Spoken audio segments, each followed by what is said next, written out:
আসসালামু আলাইকুম সুপ্রিয় শিক্ষার্থীরা, আজকে তোমাদের ইংলিশ ফার্স্ট পেপারের লেকচার 3 ক্লাস। আর লেকচার 3তেও আমরা তোমাদের প্যাসেজের কয়েকটা এমসিকিউ এবং কিছু কোশ্চেন সলভ করার পরে আমরা সিন প্যাসেজেরই আরো একটা পার্ট, সেখানে আমাদের ইনফরমেশন ট্রান্সফার, আনসিন প্যাসেজের ইনফরমেশন ট্রান্সফার, এটাও আমরা একটু দেখবো। সো আমরা দেরি না করে ক্লাসটা শুরু করছি। সবাইকে খুব মনোযোগ দিয়ে ক্লাসটা করার জন্য অনুরোধ রইল।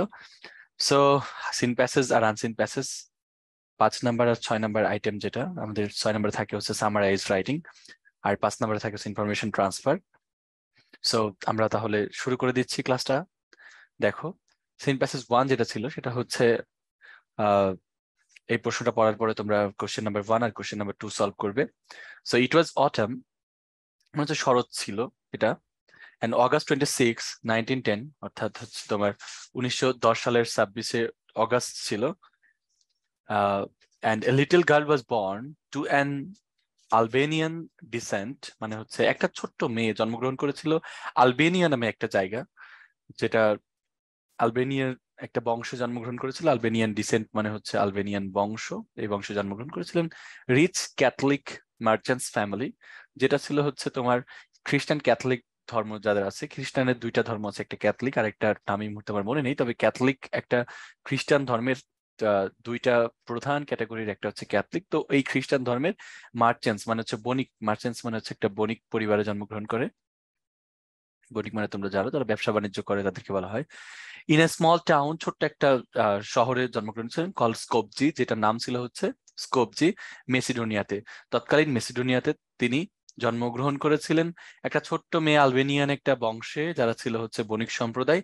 And she was the youngest of the 3 siblings and was named Agnes Gonxha Bojaxhiu. তো এই যে বোঝাসিও, এই যে নামটা তার, এই নামটা তার পারিবারিক নাম। এবং তারা 3 ভাই বোন ছিলেন। ওনার নাম ছিলেন এই অ্যাগনিস গঞ্চা বোঝাসিও।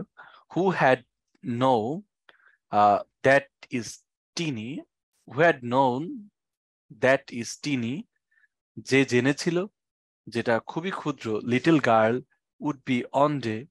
আচ্ছা, who had known that is that this tiny, এই ক্ষুদ্র মেয়েটাকে কে জানতো? Little girl would one day, এই ছোট্ট মেয়েটা একদিন হয়ে যাবে become the servant of the humanity, তার মানে মানবতার একজন সেবক হয়ে যাবে, এটা কে জানতো? Would love and serve the poorest of the poor and become the mother of humanity.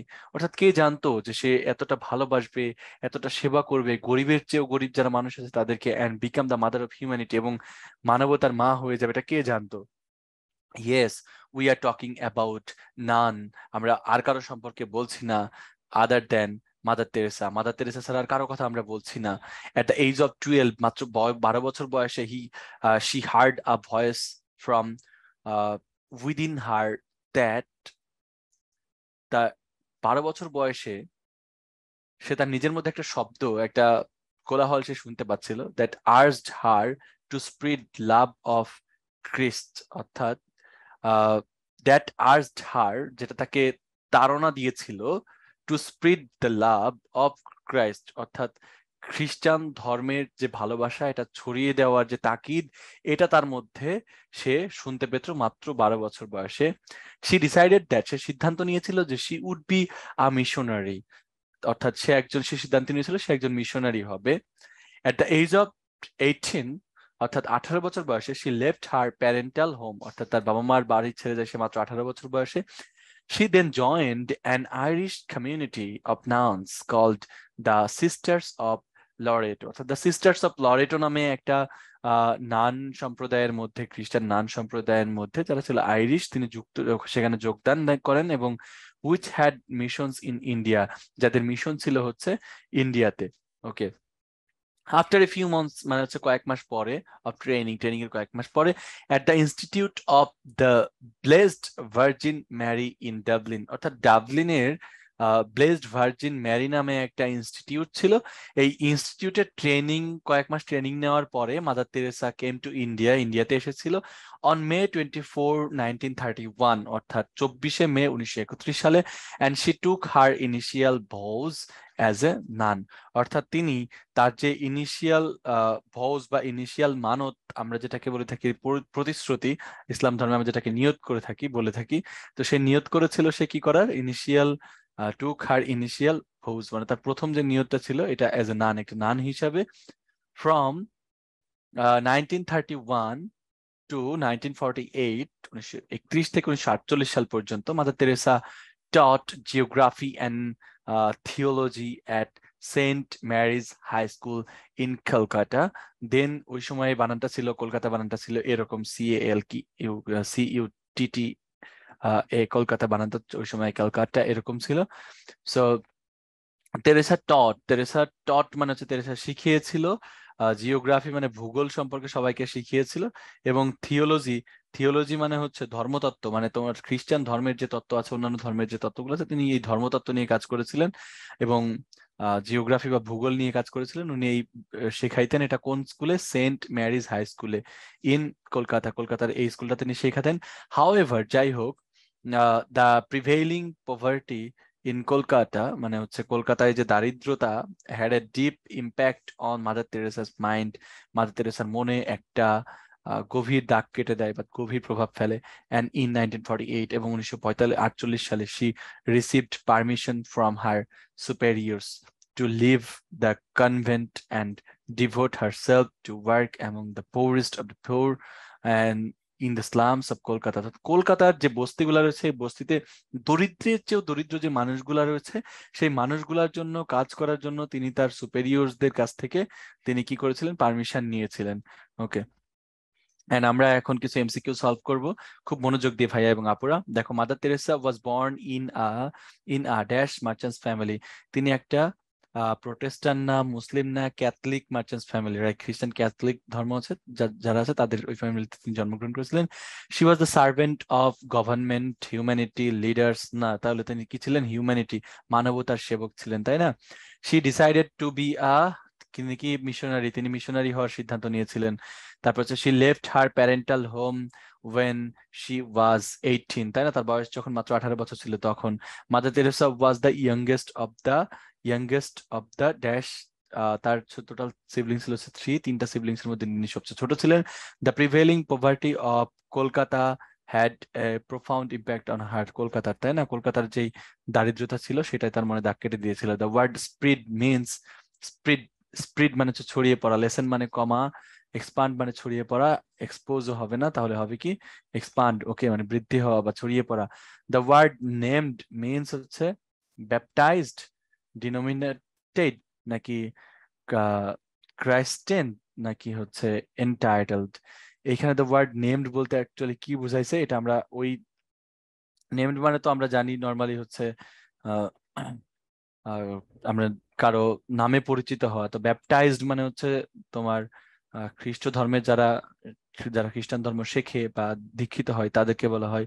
আর ডিনোমিনেটেড মানে তোমরা সবাই জানো, ডিনোমিনেটেড মানে কি? ডিনোমিনেটেড মানে হচ্ছে তোমার আহ আখ্যাত বা কোনো কিছু হিসাবে পরিচিত হওয়া। এরপর রয়েছে হচ্ছে ক্রাইশ্চিয়ান মানে হচ্ছে খ্রিস্টান ধর্মে দীক্ষিত হয়। এন্টাইটেলড মানে হচ্ছে কোনো নামে তাকে ডাকা বা পরিচিত হওয়া। সো আমরা এটাকে উত্তর হিসেবে এটা কি নিতে পারি? আমরা নেমড হিসেবে উত্তর নিব তখনই, এন্টাইটেলড নর্মালি হয়, কিন্তু সেন্টেন্স অ্যাকচুয়ালি কি বুঝাইছে এটা আমাদেরকে একটু দেখতে হবে, ওই সেন্টেন্সের মধ্যে কি বুঝাইছে। হ্যাঁ, তো আচ্ছা, তিনি আসলে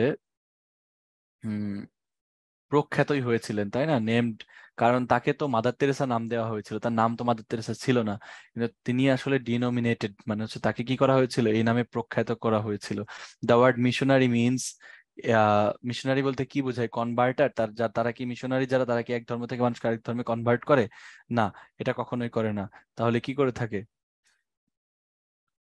এভাঞ্জেলিস্ট মানে হচ্ছে ধর্মপ্রচারক। তাহলে এভাঞ্জেলিস্ট, ধর্মপ্রচারক, মিশনারি যারা তারা তো ধর্মপ্রচারক থাকে, টাস্ক ফোর্সও না, আবার ডেলিগেশনও না, তাহলে তারা কি করে থাকে? ধর্মপ্রচার করে থাকে। What part of speech is the word Albanian, Albanian, IAN কোনো সাফিক্স কোনো অ্যাডজেক্টিভের সাথে কোনো শব্দের সাথে থাকলে তাহলে এটা অ্যাডজেক্টিভ হয়, তাহলে এটা হবে কি অ্যাডজেক্টিভ। যেমন হচ্ছে আমেরিকান, তারপর হচ্ছে এশিয়ান, এই ধরনের ওয়ার্ডগুলো সব কিন্তু অ্যাডজেক্টিভ। ওকে, এরপর দেখো when and where was mother Teresa born, তারপর হচ্ছে what was her family background, তার ফ্যামিলি ব্যাকগ্রাউন্ড কেমন ছিল। তো ওয়েন জন্মগ্রহণ করেছিলেন, কখন, মাদার তেরেসা বর্ন, প্রশ্নটা কিভাবে সাজাবা, মাদার তেরেসা, তারপরে ওয়াজ এখানে নিয়ে আসবা, mother Teresa was born in, কত সালে জন্মগ্রহণ করে এটা বসাই দিবা। এরপর হচ্ছে কোথায় জন্মগ্রহণ করেন, মেসিডোনিয়ায়, মেসিডোনিয়ায় জন্মগ্রহণ করেন। পরিবারের কথা এখানে উল্লেখ করার কোনো দরকার নাই। এইখানে এসে what was her family background, তার ফ্যামিলি ব্যাকগ্রাউন্ড কেমন ছিল, তাহলে তুমি এরকম লিখতে পারো হি কেম ফ্রম, এখানে এই ফ্যামিলি ব্যাকগ্রাউন্ডের জায়গায় লিখতে পারো he, sorry she came from, came of মানে হচ্ছে জন্মগ্রহণ করো, তুমি কেম অফ লিখতে পারো, কেম অফ ক্যাথলিক,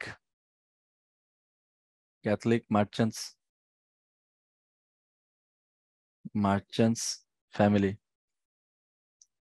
এটুকু লিখলে কিন্তু ফুল মার্ক তুমি পেয়ে যাবেন। When did she decide to be a missionary, তিনি একজন মিশনারি হওয়ার সিদ্ধান্ত কখন নিয়েছিলেন, এটা তিনি মাত্র 18 বছর বয়সে তার পরিবারকে ছেড়ে তিনি মিশনারি হওয়ার সিদ্ধান্ত নিয়েছিলেন। এটা তুমি উত্তর করতে পারলেই ফুল মার্ক পেয়ে যাবে। And why did she leave the convent and when, তিনি why did she leave leave the convent, তিনি কনভেন্ট কেন ত্যাগ করেছিলেন এবং কখন ত্যাগ করেছিলেন কনভেন্টটা। হ্যাঁ, তো এটা আমরা কিন্তু প্যাসেজের মধ্যে আমাদেরকে এট ফার্স্ট খুঁজে বের করতে হবে যে কোন জায়গাতে ছিল এই কনভেন্ট ত্যাগ করার কথাটা বা বিহার ত্যাগ করার কথাটা। দেখে আসি। Mother Teresa come to India an initial noun from Kolkata, তারপর হচ্ছে deep impact on mother Teresa, receive permission, এই লাইনে কিন্তু আমরা পাচ্ছি না এই প্যারাতে। এন্ড আমরা teeny little girl one day became servant of humanity we're talking about, আচ্ছা এইখানে থাকতে পারে।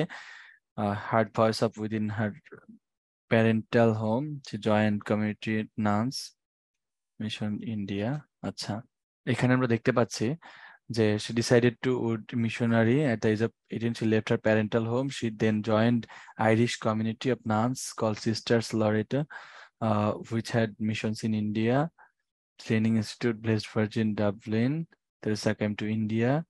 An initial was none from at of geography, theology, however, prevailing poverty, Kolkata impact on Mother Teresa's mind and permission from superiors live convent। এই যে আমরা পেয়েছি শেষ প্যারাতে। হ্যাঁ, তাহলে তিনি কি করেছিলেন, she received permission from the superiors, মানে হচ্ছে তার সে যেখানে চাকরি করতেন সেখানকার ঊর্ধ্বতনদের কাছ থেকে তিনি কি করেছিলেন, পারমিশন নিয়ে to leave the convent, Bihar ত্যাগ করেছিলেন, and devote herself to work among poorest poor। এই অংশটা কিন্তু আমরা খুব সুন্দর করে উত্তর এখানে সাজিয়ে লিখে ফেলতে পারি।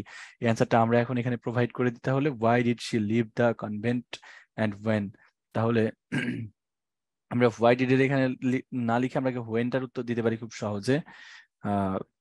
তারপর আমরা বলতে পারি যে কি কারণে, তাহলে she আমরা লিখবো she left the convent, কখন ত্যাগ করেছিলেন, এটা একটা ইম্পর্টেন্ট থিং, সেটা হচ্ছে যে 1948 সালে কিন্তু she received permission from superiors, অর্থাৎ আমরা বলতে পারি she left the convent in 1948। এবার কেন তিনি ত্যাগ করেছিলেন কনভেন্ট, এবার আমরা সেটা বলবো। she left the convent in 1948 to, এখানে টু দিয়ে আমরা লিখতে পারি ওয়ার্ক অ্যামং দ্য পোরেস্ট, অথবা টু হেল্প, ওয়ার্ক যেহেতু আছে আমরা হেল্প দিয়ে লিখতে পারি, to help among the poor, among the poorest of the poor in the slums of Kolkata। হ্যাঁ, help the poorest of the poor in the slums of Kolkata। So এই যে তোমরা একটু খেয়াল করো যে আমরা যখন এই যে টু ওয়ার্কের জায়গায় টু হেল্প লিখে এ পর্যন্ত লিখে দিলাম, আমাদের অ্যান্সারটা কিন্তু কমপ্লিট হয়ে গেছে 1948 সালে। এই কারণে তিনি হচ্ছে গরিবদেরকে, কলকাতার বস্তিগুলোর যা গরিব মানুষ যারা আছে তাদেরকে সহযোগিতা করার জন্য তিনি লেফট কনভেনেন্টটা ত্যাগ করেছিলেন। সো এটা কিন্তু আমাদের অ্যান্সার কমপ্লিট হয়ে গেল। And what is sisters of Loreto, sisters of Loreto কি? সিস্টার্স অফ লরেটো যেন কি ছিল দেখো, একটু আগে আমরা দেখে এসেছিলাম যে সিস্টার্স অফ লরেটো, আচ্ছা এটা ছিল হচ্ছে একটা আইরিশ কমিউনিটি অফ নানস। হ্যাঁ, এটা কি ছিল? আইরিশ কমিউনিটি অফ নানস, যেখানে তিনি আহ যুক্ত হয়েছিলেন, আচ্ছা, ইন্ডিয়াতে যে মিশন ছিল সেখানে যোগ দেওয়ার জন্য। তাহলে এখানে আমরা লিখতে পারি, what do you mean by a nun? একটা নান বলতে তুমি আসলে কি বোঝো? খ্রিস্টান ধর্ম প্রচারক যারা, তাদেরকে নান বলা হয়। সো আমরা এখানে সিস্টার্স অফ লরেটোর কথা বলতে পারি, is sisters of Loreto is, তাহলে সিস্টার্স অফ লরেটো কি ছিল? সিস্টার্স অফ লরেটো ছিল হচ্ছে আইরিশ কমিউনিটি অফ নানস। হ্যাঁ, ইজ অ্যান, সরি আইরিশের আইটা বড় হতে হবে, Irish community of nuns. Okay, what do you mean by nun? By a nun, আচ্ছা তুমি এই নান বলতে কি বোঝো? A nun is a person who decides two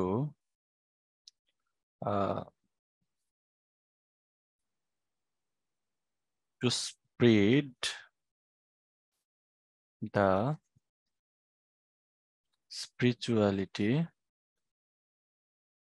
of his or her religion।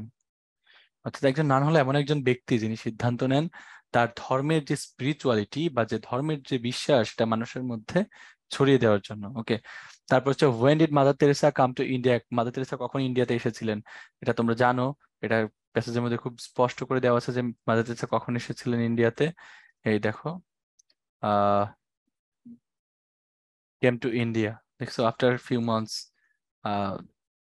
based Virgin Dublin, India. On May এত she took her initial vows none। আচ্ছা, এটা from mother Teresa taught geography Saint Martin high school in Kolkata.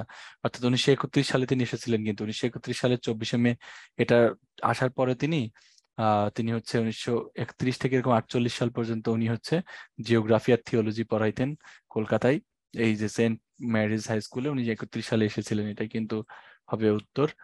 And when did she vow to be a nun? কখন তিনি সিদ্ধান্ত নিয়েছিলেন একজন নান হওয়ার? এটাও কিন্তু ওখানেই আছে। and the prevailing, পরের প্রশ্নটা হচ্ছে the prevailing poverty in Kolkata had a deep impact on Mother Teresa's mind, explained in 2 or 3 sentences। এই যে কলকাতার মানুষের যে দুঃখ দারিদ্র, এটা মাদার তেরেসার হৃদয়ে একটা প্রখর ছবি এঁকে দিয়েছিল। এটা সম্পর্কে 2 বা 3 লাইন লিখতে বলছে। এটা তো খুবই সহজ ব্যাপার। সেটা হচ্ছে তৎকালীন কলকাতার মানুষের অনেক বেশি আহ সমস্যা ছিল, তারা অনেক সমস্যায় জর্জরিত ছিল, দারিদ্র্যের সমস্যায় জর্জরিত ছিল। তারা ঠিকঠাক খেতে পেত না, কেউ কেউ চিকিৎসার অভাবে রাস্তায় পড়ে থাকতো। তাদেরকে মাদার তেরেসা নিয়ে সেবা করে, যত্ন করে, তারপর তাদেরকে নিজের ফ্যামিলিতে কাউকে কাউকে পাঠিয়ে দিত, আবার কাউকে কাউকে নিজের যে চ্যারিটি সেখানে তিনি মৃত্যুর আগ পর্যন্ত রাখতেন। সো এই যে ব্যাপারটা, টোটাল ওভারঅল যে ব্যাপারটা, এইটাই হচ্ছে মাদার তেরেসার মনে অনেক বেশি দাগ কেটে দেয়। তো এই কথাগুলো লিখলে কিন্তু এই প্রশ্নটার অ্যান্সার হয়ে যাবে। এন্ড পরের যে প্যাসেজটা আছে এটা একটু সবাই খেয়াল করো। কান্ট্রিজ অফ দ্য ওয়ার্ল্ড, মানে পৃথিবীর দেশগুলা রিলাই হেভিলি অন পেট্রোলিয়াম, মানে খুব কঠিনভাবে পেট্রোলিয়ামের উপরে নির্ভরশীল হয়ে গিয়েছে। Coal and natural gas for their energy sources, আচ্ছা, ফর দেয়ার এনার্জি সোর্সেস, তাদের শক্তির উৎসের জন্য। There are two major types of energy sources, দুই ধরনের হচ্ছে তোমার শক্তির উৎস রয়েছে। একটা হচ্ছে রিনিউয়েবল বা নবায়নযোগ্য, আর একটা হচ্ছে নন রিনিউয়েবল অর্থাৎ নবায়নের অযোগ্য। Hydrocarbon or fossil fuels, hydrocarbon বা হাইড্রোজেন আর কার্বনের সমন্বয়ে গঠিত যেসব যৌগ অথবা যেগুলোকে জীবাশ্ম জ্বালানি বলা হয়। আর non renewable sources of energy, অর্থাৎ শক্তির হচ্ছে অনবায়নযোগ্য উৎস। অ্যান্ড রিলায়েন্স অন দেম, তাদের উপরে নির্ভরশীলতা পজেস রিয়েল বিগ প্রবলেমস, মানে বিশাল একটা সমস্যা সৃষ্টি করে। And first fossil fuels such as oil, coal, gas etcetera are finite energy sources, and the world eventually will run out of them. অর্থাৎ এই যে তেল, কয়লা, গ্যাস ইত্যাদি, এই জিনিসগুলো হচ্ছে শক্তির একটা নির্দিষ্ট পরিমাণ উৎস, যেগুলো হচ্ছে এক সময় এই প্রকৃতি থেকে শেষ হয়ে যাবে। And secondly, they will become too expensive in the coming decades and too damaging for the environment. মানে আগত যেসব দশক রয়েছে, দশকগুলোতে এগুলা খুবই বেশি ব্যয়বহুল হয়ে যাবে, কারণ এগুলা শেষের দিকে প্রায়। ইভেন এগুলা পরিবেশের জন্য মারাত্মক ক্ষতিকর হয়ে যাবে। Thirdly, fossil fuels have direct polluting impacts on Earth's environment causing global warming. That means এখানে হচ্ছে যেসব জীবাশ্ম জ্বালানি এরা তোমার পলিউটিং ইম্প্যাক্ট বা দূষণকারী ভূমিকা রয়েছে পৃথিবীর এই আবহাওয়ার উপরে, যেটা আসলে গ্লোবাল ওয়ার্মিং বা বৈশ্বিক তাপমাত্রা বৃদ্ধির জন্য দায়ী। ইন কন্ট্রাস্ট, অন্যদিকে রিনিউয়েবল এনার্জি, নবায়নযোগ্য জ্বালানি সোর্সেস সাচ অ্যাজ ওয়াইন, যেমন বাতাস and solar energy, are constantly and naturally replenished and never run out. এগুলা হচ্ছে তোমার অনেক বেশি কম খরচেই হয়ে যায়, এবং এগুলো কখনো কখনো কি হবে না, শেষ হবে না। এরপর মোস্ট রিনিউয়েবল এনার্জি, বেশিরভাগ নবায়নযোগ্য জ্বালানি comes either directly or indirectly from the sun, অর্থাৎ সেটা প্রত্যক্ষ বা পরোক্ষভাবে যে কোনো নবায়নযোগ্য জ্বালানি সূর্য থেকে আসে। And sunlight or solar energy can be used for heating and lighting homes, অর্থাৎ সূর্যের আলো বা সৌরশক্তি ব্যবহার করা যেতে পারে ঘরের তাপমাত্রা বৃদ্ধির জন্য কিংবা ঘরে আলো দেওয়ার জন্য, ফর জেনারেটিং ইলেকট্রিসিটি অর্থাৎ বিদ্যুৎ উৎপাদনের জন্য, and for other commercial industrial uses, অর্থাৎ অন্যান্য যেসব কমার্শিয়াল বাণিজ্যিক ইন্ডাস্ট্রিয়াল ব্যবহার রয়েছে সেখানেও কিন্তু ব্যবহার করা যেতে পারে। অ্যান্ড এরপরে আমরা চলে আসলাম একটা, এই যে তোমার আনসিন প্যাসেজের সিন প্যাসেজের মধ্যে যেই ফিল ইন দ্য ব্ল্যাঙ্কস থাকে উইদাউট ক্লুজ, এটা ফিল আপ করার জন্য। And people dash the world are habituated to using two major types of energy sources. অর্থাৎ people dash the world, people of the world, অর্থাৎ people আমরা দেখেছিলাম people of the world, হ্যাঁ, countries of the world আমরা বলতে পারি people of the world are habituated to using.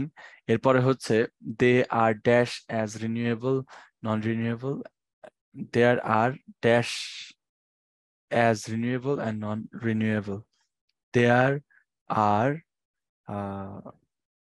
আমরা একটা ওয়ার্ড যেহেতু ইউজ করতে পারবো, there are dash as renewable and non renewable, there are energies, আমরা লিখতে পারি দেয়ার আর এনার্জিস, মানে কয়েক প্রকার এনার্জি রয়েছে, কিছু কিছু রিনিউয়েবল, কিছু কিছু non renewable. Non renewable energy sources are very harmful for our nature, অর্থাৎ harmful for our nature, harmful for our nature মানে প্রকৃতির জন্য ক্ষতিকর। Dash they are burned, if they are burn, তাই না, এর যদি তাদেরকে পোড়ানো হয়, they produce different types of pollutants which are very আমরা হার্মফুল লিখতে পারি, হুইচ আর ভেরি হার্মফুল অথবা very damaging for our environment.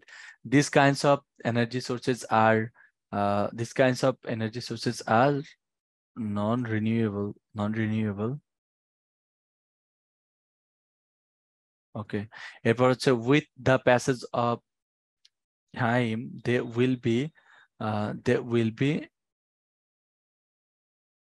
will be end, মানে তারা শেষ হয়ে যাবে, and very expensive, এবং এগুলো কি হয়ে যাবে, খুব ব্যয়বহুল হয়ে যাবে। they are also dash for global warming, they are also responsible, হ্যাঁ, দায়ী, গ্লোবাল রেসপন্সিবল মানে হচ্ছে দায়ী। তাহলে এই নবায়ন অযোগ্য জ্বালানিগুলা গ্লোবাল ওয়ার্মিং বা বিশ্ব যেসব তোমার তাপমাত্রা বৃদ্ধির জন্য দায়ী, বৈশ্বিক তাপমাত্রা। and dash the other hand, on the other hand আমরা জানি renewable energy sources are very dash and renewable energy sources are very, আমরা ভেরি চিপ বলতে পারি, মানে সস্তা, very chip and environment friendly. Okay, so এটা হইতে পারে। অ্যান্ড ম্যাচিং নাম্বার টেবিলে চলে আসলাম, টেবিলটা আমরা সলভ করার চেষ্টা করি।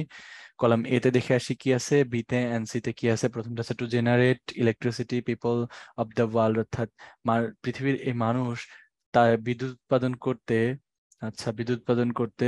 আচ্ছা to generate electricity people of the world are burning তারা পোড়াচ্ছে, হ্যাঁ, তাহলে এটা এক হবে, এটাও এক হবে, পোড়াচ্ছে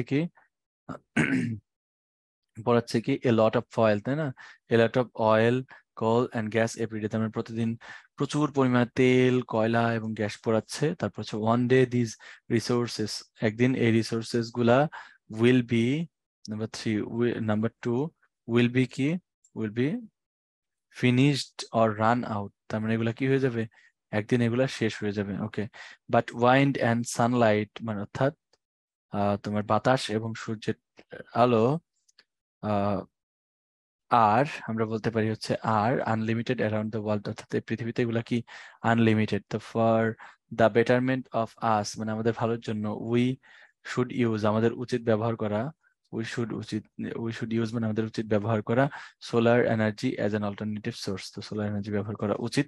তো এই ছিল হচ্ছে আমাদের টেবিলের সলিউশন। অ্যান্ড আমরা চলে আসলাম আনসিন প্যাসেজে। আজকে ফার্স্ট আনসিন প্যাসেজ পড়তেছি। অ্যান্ড আনসিন প্যাসেজে আমরা নাম্বার 5 এবং 6 সলভ করব। আজকে আমরা আমি তোমাদেরকে দেখিয়ে দেবো কিভাবে ইনফরমেশন ট্রান্সফার সলভ করতে হয়। এইটা দেখেই তোমরা পরবর্তী যে ইনফরমেশন ট্রান্সফার গুলো আসবে প্রত্যেকটা এই একই সিস্টেমে যদি সলভ করো খুব সহজেই পারবা।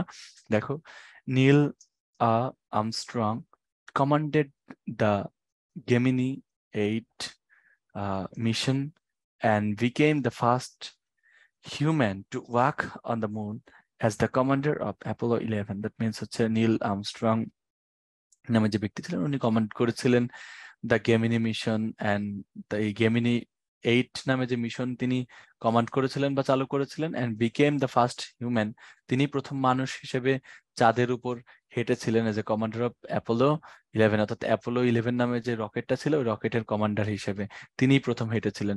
হি ওয়াজ বর্ন ইন ওয়াপা Coneta. He was born in Opa-Coneta, Ohio on August 5, 1930, অর্থাৎ 1930 সালের 5ই আগস্ট ওয়াহিও নামক একটা জায়গার ওয়াপাকনেতো নামক গ্রামে তিনি বসবাস করেন, তিনি জন্মগ্রহণ করেন। হি received a bachelor of science, অর্থাৎ তিনি বিএসসি ডিগ্রি বা ব্যাচেলর অফ সায়েন্স ডিগ্রি তিনি ফ্রম পার্জিও ইউনিভার্সিটি, তিনি পার্জিও ইউনিভার্সিটি থেকে হচ্ছে এই ব্যাচেলর ডিগ্রি অর্জন করেন, and a master of science degree from the university of southern California, অর্থাৎ দক্ষিণ ক্যালিফোর্নিয়া রাজ্যের যেই তোমার ইউনিভার্সিটি অফ সাউদার্ন ক্যালিফোর্নিয়া, সেখানে তিনি তার যে মাস্টার্স ডিগ্রিটা কমপ্লিট করেন। অ্যান্ড অ্যাস্ট্রোনটস নীল আর্মস্ট্রং, অর্থাৎ তোমার এই যে নভোচারী নীল আর্মস্ট্রং, বাজ আলড্রিন and Michelle Collins launched a degree from the University of Southern California, অর্থাৎ তিনি কত ডিগ্রি, এখানে একটা সংখ্যা ছিল, যাই হোক, তো এত ডিগ্রি ধরে তিনি হচ্ছে ইউনিভার্সিটি অফ সাউদার্ন ক্যালিফোর্নিয়ার এত ডিগ্রি দূর থেকে তিনি তার যে লঞ্চ যেই তাদের যেই রকেটটা অ্যাপোলো 11 সেটা লঞ্চ করা হয়েছিল। অ্যাস্ট্রোনটস বা নভোচারী Neil Armstrong, the mission to the moon with Apollo 11, তাদের মিশন ছিল হচ্ছে অ্যাপোলো 11 রকেটটা নিয়ে on July 16 and landed on the moon on July 20, অর্থাৎ 20 জুলাই তারা হচ্ছে গিয়ে পৌঁছেছিল মুনের মধ্যে, এবং 16 জুলাই তারা হচ্ছে যাত্রা শুরু করেছিল 1969 সালের। Neil Armstrong first stepped on to the surface, then Alvin, তার মানে প্রথম হচ্ছে নীল আর্মস্ট্রং পা দেয়, তারপর আলভিন পা দেয়, and they explore the surface and gathered moon rocks, এবং তারা হচ্ছে এক্সপ্লোর দ্য সারফেস বা উপরিভাগটা তারা এক্সপ্লোর করেছিল, ঘুরেছিল, অ্যান্ড গ্যাদার্ড মুন রকস, এবং চাঁদে থাকা যে পাথরগুলো তারা সংগ্রহ করেছিল, অ্যান্ড ফর ওভার 2 আওয়ার্স, মানে হচ্ছে 2 ঘন্টা যাবত তারা এটা করেছিল। After exploring the surface they rejoined Collins, তারা পুনরায় কলিন্সে ফিরে আসে, ইন দ্য অরবিটিং মাদারশিপ, মানে হচ্ছে ঘুরতে থাকা যে মাদারশিপটা আছে সেখানে তারা ফিরে আসে। Neil Armstrong died on August 25, 2012, অর্থাৎ 2012 সালের 25শে অগাস্ট কিন্তু নীল আর্মস্ট্রং মারা গিয়েছিলেন। এন্ড আমাদের এই যে আনসিন প্যাসেজের তোমার যে ইনফরমেশন ট্রান্সফার থাকে এটা কিভাবে ফিল আপ করতে হয় আমরা শিখাই দেবো, এইভাবে কিন্তু তোমরা প্রত্যেকটা সলভ করে ফেলতে পারবে খুব ইজিলি। সো দেখো, এই যে ইভেন্ট লেখা আছে, ইয়ার বা টাইম লেখা আছে, প্লেস আর হচ্ছে অ্যাচিভমেন্ট, তার মানে এই যে কলামটা আছে কলামে সবগুলা ইভেন্ট আছে, সেই ইভেন্ট গুলা টাইম কোন টাইমে ঘটেছে তা এখানে আছে, এবং কোন কোন স্থানে ঘটছে সেটা এখানে আছে, এবং কি কি অর্জন হয়েছে সেটা কিন্তু এইখানে দেওয়া আছে। সো বর্ন মানে ইভেন্ট মানে ঘটনা, জন্মেছিল ড্যাশ, তারপর হচ্ছে জন্মেছিল ড্যাশ ইয়ার, মানে টাইম, কোন সময় জন্মেছিল। নীল আর্মস্ট্রং কখন জন্মেছিল বলো তো? নীল আর্মস্ট্রং হচ্ছে ডাইড এত সালে, মারা গিয়েছিলেন, বাট জন্মগ্রহণ করেছিলেন কবে নীল আর্মস্ট্রং? দেখো, নীল আর্মস্ট্রং কমান্ডেড, আচ্ছা, ই ওয়াজ বর্ন, জন্মেছিলেন হচ্ছে 5 আগস্ট 1930, তাহলে অগাস্ট 5, 1930। আমরা এটা কিন্তু লিখে ফেলতে পারি, অগাস্ট 5, 1930 সাল তিনি জন্মগ্রহণ করেছিলেন। প্লেসের এখানে কোনো প্রয়োজন নাই। 2 নাম্বার রিসিভ বিএসসি, তিনি বিএসসি রিসিভ করেছিলেন, তোমার সময়টা দেওয়া নাই, কিন্তু প্লেস থেকে বিএসসি তিনি বিএসসি কমপ্লিট করেছিলেন। ব্যাচেলর, বিএসসি মানে হচ্ছে কিন্তু bachelor of science, bachelor of science, দেখো এই যে bachelor of science degree from Purdue University, Purdue University, okay. তাহলে আমরা কি কি দিতে পারি?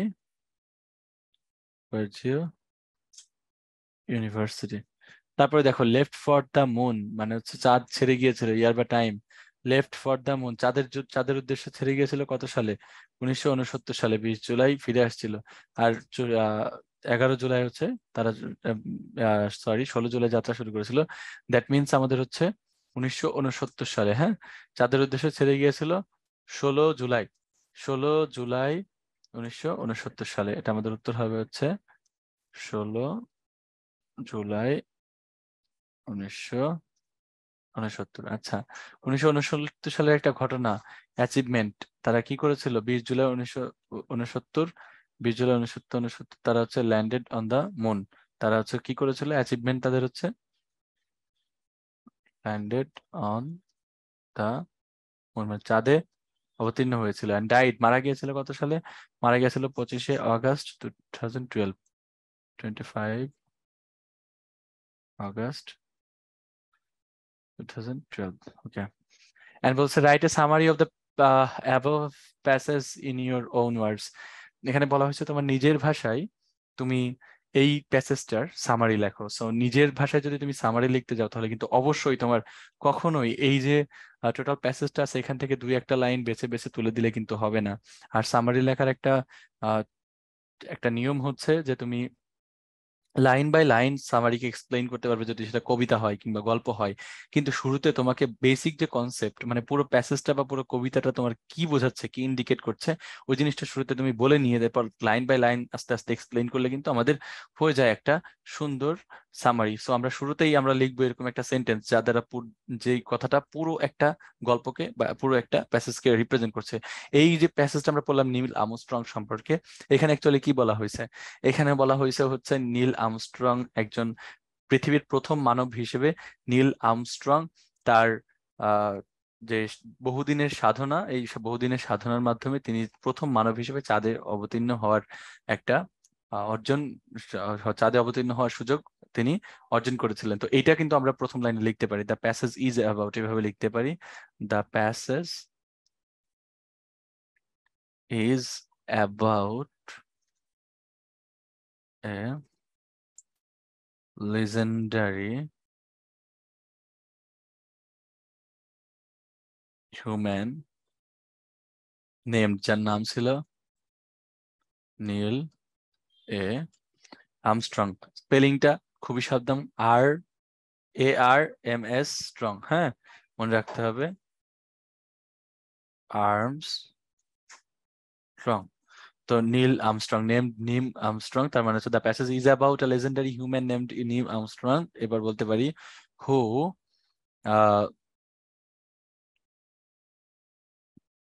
Landed on the moon as the first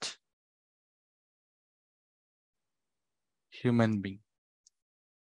তার মানে হচ্ছে আহ এই প্যাসেজটা এমন একজন মানুষ সম্পর্কে, এমন একজন কিংবদন্তি মানুষের সম্পর্কে বলা হয়েছে যার নাম ছিল নীল আর্মস্ট্রং এবং যে প্রথম মানব হিসেবে চাঁদে অবতীর্ণ হয়েছিলেন। তো এইভাবে লেখার পরে তুমি এরপরে আরো কয়েকটা লাইন এভাবে নিয়ে আসতে পারো তার সম্পর্কে, যে নীল আর্মস্ট্রং যে রকেটে করে চাঁদে পৌঁছেছিলেন তার নাম ছিল হচ্ছে অ্যাপোলো 11, ঠিক আছে। তিনি কোথায় জন্মগ্রহণ করেছিলেন এটা বলার শুভহু এই লাইনটা তুলে দেওয়ার দরকার নাই, তুমি এভাবে তুলে দিতে পারো যে 1930 সালের 5 আগস্ট তিনি ওয়াকা ওয়াহিও এর ওয়াকা কি ওয়াপা কোনেতা এই জায়গাতে জন্মগ্রহণ করার পর তিনি তার ব্যাচেলর ডিগ্রি অর্জন করেন হচ্ছে পার্চিউ ইউনিভার্সিটি থেকে, এন্ড মাস্টার্স তিনি হচ্ছে সাউদার্ন ক্যালিফোর্নিয়া ইউনিভার্সিটি থেকে। তারপর হচ্ছে তিনি আহ, তার মাস্টার্স ডিগ্রির পর তিনি অ্যাস্ট্রোনট হিসেবে কাজ শুরু করেন এবং তার 3জন কলিগ নিয়ে তিনি চাঁদে যাওয়ার সিদ্ধান্ত নেন। যেই যে রকেটে করে তিনি গেছিলেন তার নাম হচ্ছে অ্যাপোলো 11, এবং তিনি এত তারিখে যাত্রা শুরু করে এত তারিখে এসে পৌঁছেছিলেন। নিজের ভাষায় এভাবে যদি লিখে দিতে পারো এবং শেষে তুমি যদি প্রথম লাইনে একটা সাপোর্টিং সেন্টেন্স দিতে পারো যে নীল আর্মস্ট্রং আহ নীল আর্মস্ট্রং আসলেই মানব সভ্যতার ইতিহাসে নতুন এক দিগন্ত উন্মোচন করেছিলেন, এই কথাটা যদি লাস্টে তুমি লিখে দিতে পারো তাহলে তোমার সামারিতে অনেক অনেক ভালো মার্ক আসবে ভাইয়ারা এবং আপুরা। সো এখন আমরা দেখতে পাচ্ছি আরো একটা প্যাসেজ, আনসিন প্যাসেজ। সো এটা হচ্ছে হুমায়ুন আহমেদের ব্যাপারে। হুমায়ুন আহমেদ ওয়াজ এ টিচার। হুমায়ুন আহমেদ একজন শিক্ষক ছিলেন, একজন অথর, একজন লেখক ছিলেন, একজন ড্রামাটিস্ট, একজন নাট্যকার ছিলেন, একজন অভিনেতা ছিলেন এবং একজন প্লে রাইট মানে হচ্ছে একজন নাট্যকার ছিলেন এবং ফিল্ম মেকার। এবং তিনি কিন্তু হুমায়ুন আহমেদ একই সাথে একজন কি ছিলেন, চলচ্চিত্রকারও কিন্তু ছিলেন বা চলচ্চিত্র নির্মাতাও ছিলেন। He was born in Mohanganj, Netrokona, Mymensingh on 13 December 1948, অর্থাৎ ময়মনসিংহের নেত্রকোনা, ময়মনসিংহ বিভাগের নেত্রকোনা জেলার মোহনগঞ্জ নামক উপজেলায় তিনি জন্মগ্রহণ করেন 1948 সালের 13 নভেম্বর। His father Faizur Rahman Ahmed, a police officer, তার বাবা ছিলেন একজন police officer, was killed by Pakistani military during the liberation war of Bangladesh in 1971, অর্থাৎ 1971 সালে পাকিস্তানি মিলিটারিদের দ্বারা স্বাধীনতা যুদ্ধের সময় তার বাবা আহ, আহ, হত্যার শিকার হয়েছিলেন। He passed SSC examination from Bogura Zilla school in 1965, অর্থাৎ তিনি 1965 সালে বগুড়া জিলা স্কুল থেকে এসএসসি পাস করেন, and stood second in the merit list in Rajshahi education board, অর্থাৎ তিনি যে রাজশাহী বোর্ড শিক্ষা বোর্ড ছিলেন এখানে দ্বিতীয় অবস্থান অধিকার করেছিলেন। He passed his HSC exam from Dhaka college in 1967, অর্থাৎ ঢাকা কলেজ থেকে 1947 সালে 67 সালে তিনি তার এইচএসসি বা হায়ার স্কুল সার্টিফিকেট অর্জন করেছিলেন। He took his honours and masters in chemistry from the university of Dhaka with first class, অর্থাৎ তিনি প্রথম ফার্স্ট ক্লাস পেয়ে ঢাকা বিশ্ববিদ্যালয়ের রসায়ন বিভাগ থেকে তিনি তার অনার্স এবং মাস্টার্স কমপ্লিট করেছিলেন। He did his PhD from north Dakota state university. He worked as a professor of chemistry in Dhaka university. এই হুমায়ুন আহমেদের একটা সুন্দর স্ত্রী আছে, খুব সংক্ষেপে বলি। উনি হচ্ছে যখন তোমার পিএইচডি করার জন্য নর্থ ড্যাকোটা স্টেট ইউনিভার্সিটিতে গিয়েছিলেন, প্রথমে তিনি খুব হতাশ হয়ে গিয়েছিলেন। ওখানে যাওয়ার পর তার হচ্ছে যেসব কোয়ান্টাম সায়েন্সের যেসব ম্যাথ আছে এগুলাতে কোনো রকম দক্ষতা না থাকার কারণে তিনি কিন্তু সবার থেকে অনেক বেশি পিছিয়ে পড়েছিলেন এবং প্রথম যে পরীক্ষাটা হয় ওখানে তিনি অনেক খারাপ রেজাল্ট করেছিলেন, মানে একেবারে জিরো। এর পরবর্তীতে যে ফাইনাল পরীক্ষাটা হয় তিনি কোয়ান্টাম মেথড সহ অন্যান্য যত ম্যাথ আছে সবকিছু বিভিন্ন জায়গা থেকে সোর্স করে পড়াশোনা করে যখন তিনি ফাইনাল পরীক্ষা দেন সেখানে তিনি ফুল মার্ক পান এবং তার যে প্রফেসর ছিলেন যার আন্ডারে তিনি পড়াশোনা করতেন সেই প্রফেসর তাকে তার রিসার্চ সহকারী হিসেবে কাজের জন্য তাকে নিয়োগ দিয়েছিলেন। এন্ড দেখো একদম কি বলে বটম টু টপ তার একটা এখানে তার নিজস্ব চেষ্টায় এবং নিজস্ব পরিশ্রমের মাধ্যমে তিনি আসতে পেরেছিলেন। আসলেই একজন কিংবদন্তি মানুষ ছিলেন Humayun Ahmed. Humayun Ahmed reached his peak of fame with the publication of his novel Nondito Noroke in 1972, অর্থাৎ 1972 সালে তার নন্দিত নরকে এই যে উপন্যাসটা ছিল এটার মাধ্যমে তিনি বিখ্যাত হয়েছিলেন। হি রোট over 200 fictions and non-fictions books of all of which were best sellers in Bangladesh. উনি কিছু সায়েন্স ফিকশন এবং কিছু নন ফিকশন বই লিখেছিলেন যেটা বাংলাদেশে বেস্ট সেলার্স অ্যাওয়ার্ড পেয়েছে বহুবার। হিজ ফার্স্ট টেলিভিশন ড্রামা ওয়াজ প্রথম প্রহর, তার প্রথম যে টিভি নাটক সেটার নাম ছিল হচ্ছে প্রথম প্রহর। It was followed by many dramas and drama serials. আচ্ছা, এটা অনেকগুলো ড্রামা এবং ড্রামা সিরিয়ালস মিলে এটা অনুষ্ঠিত হয়েছিল। And he also directed many films, অনেকগুলা সিনেমারও তিনি ডিরেক্টর হিসেবে কাজ করেছিলেন। And based on his own stories, তার নিজস্ব গল্পের উপর ভিত্তি করে, for his outstanding achievements he was honoured with many awards including Bangla academy award 1981, 21শে পদক 1994। হি ডাইড ইন 19 জুলাই 2012, তার 2012 সালে 19 জুলাই তিনি মারা যান। And believe hospital in New York, অর্থাৎ নিউ ইয়র্কের বিলিভ হসপিটাল তিনি মারা যান। হি ওয়াজ বারিড ইন নুহাশ পল্লী, তাকে হচ্ছে শায়িত করা হয়েছে নুহাশ পল্লীতেই। ওকে, এবার আমরা এটা একটু আরো একটা আগের ওই একই নিয়মে আমরা কি বলে আমাদের যে ইনফরমেশন ট্রান্সফার এটা পূরণ করার চেষ্টা করব। তার মানে হু এবং হোয়াট, কোন কোন ব্যক্তি আর কি কি বিষয় যা আছে সব এইখানে এই লাইনে বসবে। এরপর হচ্ছে ইভেন্ট, কি কি ঘটনা আছে বা অ্যাক্টিভিটি, কি কর্মকাণ্ড আছে, ইয়ার কোন সময় ঘটেছে, কোথায় ঘটেছে, সব কিন্তু এই কলামগুলোতে হবে। এখন হুমায়ুন আহমেদ এসএসসি পাস করেছিলেন এত সালে, থেকে এসএসসি পাস করেছিলেন বগুড়া জেলা, রাইট, বগুড়া জেলা স্কুল। হ্যাঁ, এই যে বগুড়া জেলা স্কুল, হ্যাঁ তিনি জন্মগ্রহণ, শুধু স্থানটা দিতে হবে, প্লেস ওয়ার, কোথায়, বগুড়া জিলা স্কুল। ওকে, এরপর আছে কি, ফজলুর রহমান আহমেদ ওয়াজ কিল, ফজলুর রহমান মারা গিয়েছিলেন, তার বাবা যিনি পুলিশ ছিলেন। ইয়ার হোয়েন, 1971, তাই না, মুক্তিযুদ্ধের সময়, হ্যাঁ, ইন 1971। Okay, dash.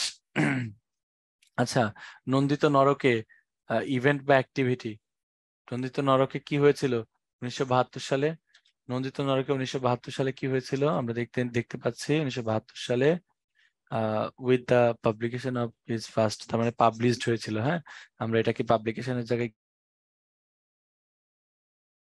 কি লিখবো, ওয়াজ 1972 সালে এটা কি হয়েছিল, পাবলিশড হয়েছিল। এরপর দেখো হু বা হোয়াট, ওকে, কে বা কি, ওয়ার রোট বাই হিম, তার মানে কি, এখানে কোন একটা জিনিস বসবে যেটা তার দ্বারা লেখা হয়েছিল ডিউরিং হিজ লাইফ টাইম। তার মানে আমরা এখানে কি লিখতে পারি, ওয়ার রোট মানে অনেক কিছু লেখা হয়েছিল।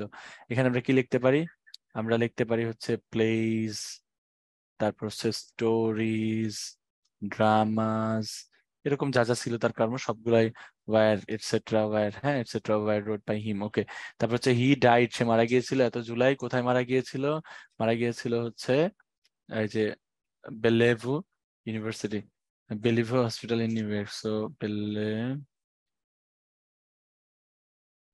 হসপিটাল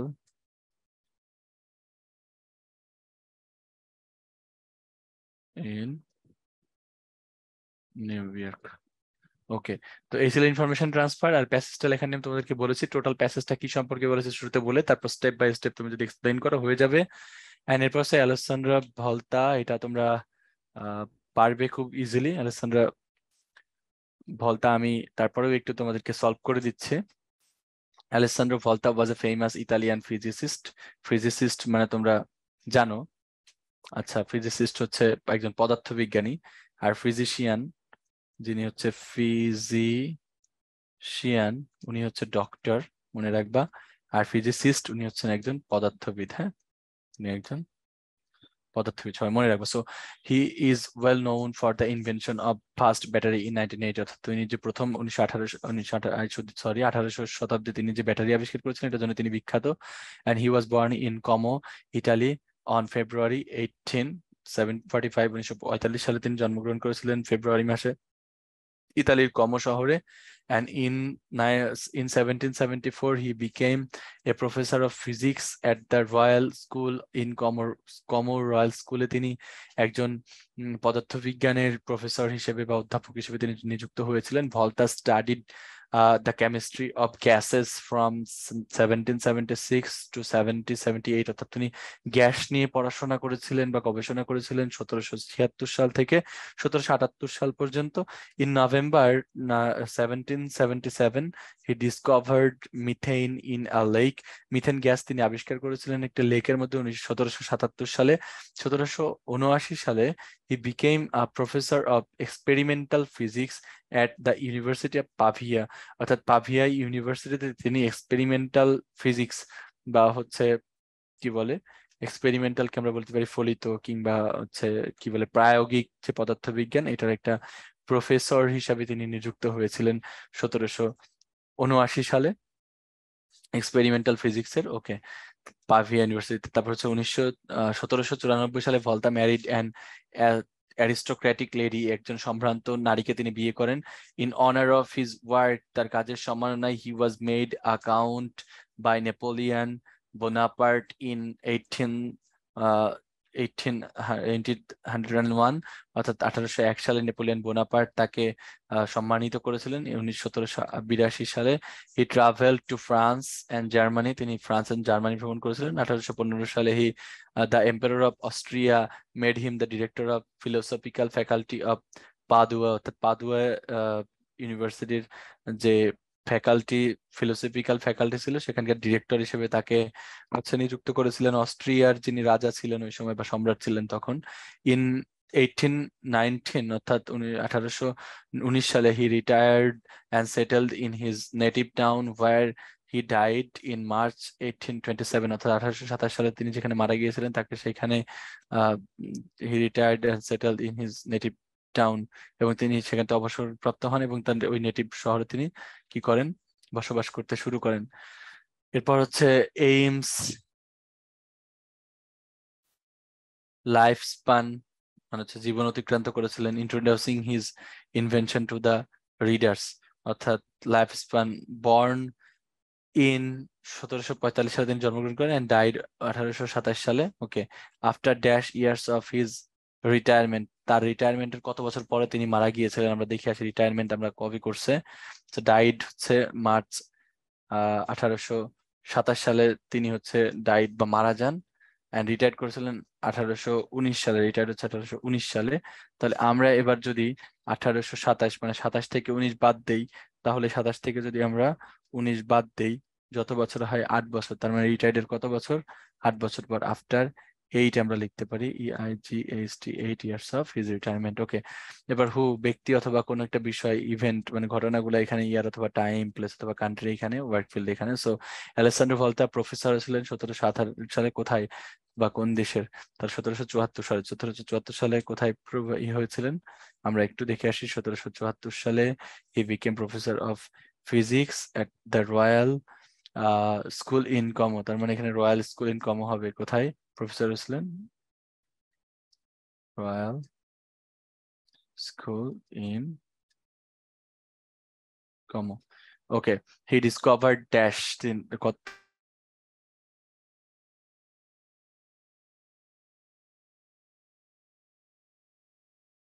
তিনি 1777 সালে, 1777 সালে,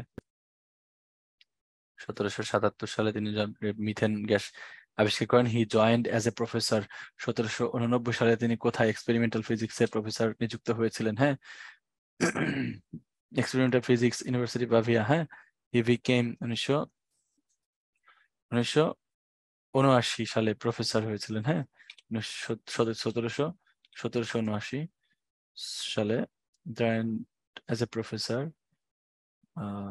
এটা হচ্ছে প্লেস বা কান্ট্রি, কোথায় প্রফেসর হয়েছিলেন, কোথায়, প্লেসটা দরকার আমাদের, কোথায় হয়েছিলেন? State, the university of Pavia. হ্যাঁ, তাহলে হয়েছিলেন কোথায়? দ্য ইউনিভার্সিটি অফ পাভিয়া, এটা হবে উত্তর। এখানে প্রফেসর হয়েছিলেন। এবার হচ্ছে কোন একটা ব্যক্তি বা হচ্ছে কোন একটা বিষয় made Alessandro Volta director 1805 Padua philosophical faculty, এটা হচ্ছে অস্ট্রিয়ার এম্পারার, তাই না? দ্য এম্পারার অফ অস্ট্রিয়া তাকে এই সম্মাননা দিয়েছিলেন।